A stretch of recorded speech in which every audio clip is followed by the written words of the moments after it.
क्या पत्नी अपने पति से मेंटेनेंस क्लेम कर सकती है अगर वो ऑलरेडी अपने पति से म्यूचुअल डाइवोर्स ले चुकी है और म्यूचुअल डाइवोर्स के दौरान उसने अपने सारे अधिकार वेव ऑफ कर दिए हैं, मतलब कि छोड़ दिए हैं।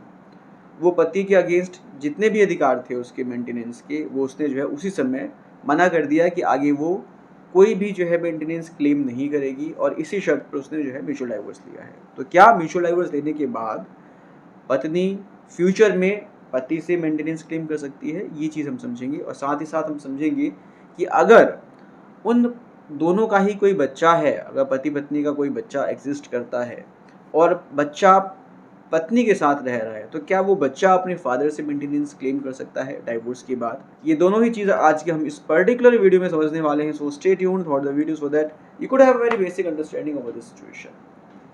इस चीज़ को समझने के लिए सबसे पहले हमें इलाहाबाद हाई कोर्ट का एक बहुत ही इंपॉर्टेंट जजमेंट है जो अभी रिसेंट में ही आया है, इसको समझना पड़ेगा। जजमेंट में हुआ क्या, उस केस में क्या हुआ, पहले ये समझना पड़ेगा। उसके बाद हमें साफ साफ क्लियर हो जाएगा कि क्या पत्नी अपने पति से म्यूचुअल डाइवोर्स लेने के बाद भी मेंटेनेंस क्लेम कर सकती है, क्या बच्चा अपने फादर से डाइवोर्स होने के बाद भी, उनके मम्मी पापा का डाइवोर्स होने के बाद भी मेंटेनेंस क्लेम कर सकता है, ये अपने आप क्लियर हो जाएगा। सो बेसिकली केस का नाम है गौरव मेहता वर्सेस अनामिका अरोड़ा। इन दोनों की शादी हुई 2004 में। 2004 में शादी होने के बाद कुछ समय के बाद इन दोनों के बीच डिस्प्यूट होना शुरू हो गया, इनकी आपस में बननी बंद हो गई। तो फिर क्या होता है कि 2006 में पत्नी और पति दोनों ही म्यूचुअल डाइवोर्स के लिए अप्लाई करते हैं डिस्ट्रिक्ट कोर्ट में, 30 हजारी में, दिल्ली में बेसिकली। और वहाँ पर इन दोनों का म्यूचुअल डाइवोर्स हो जाता है। और म्यूचुअल डाइवोर्स इस कंडीशन पर होता है कि पत्नी फ्यूचर में अपने पति से कोई मेंटेनेंस क्लेम नहीं करेगी, ये शर्त होती है।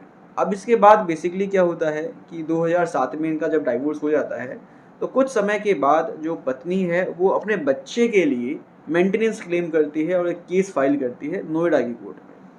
जब नोएडा की कोर्ट में बच्चे के लिए मेंटेनेंस का केस फाइल किया गया उसके फादर के अगेंस्ट, तो नोएडा की कोर्ट ने 15,000 रुपये मेंटेनेंस उसको अलाउ कर दिया।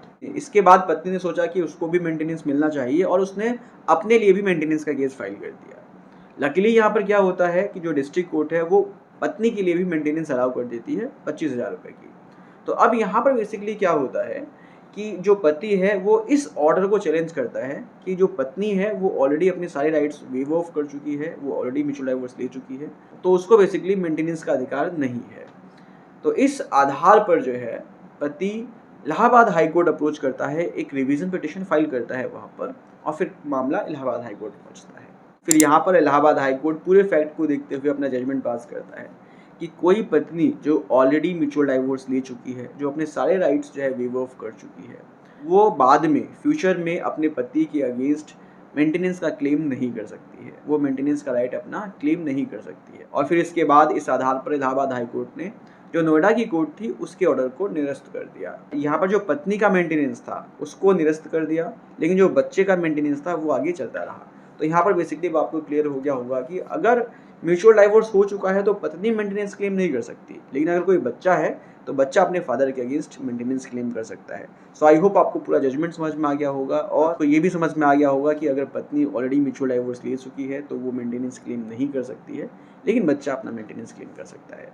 मिलते हैं नेक्स्ट वीडियो में, टेक केयर, बाय बाय।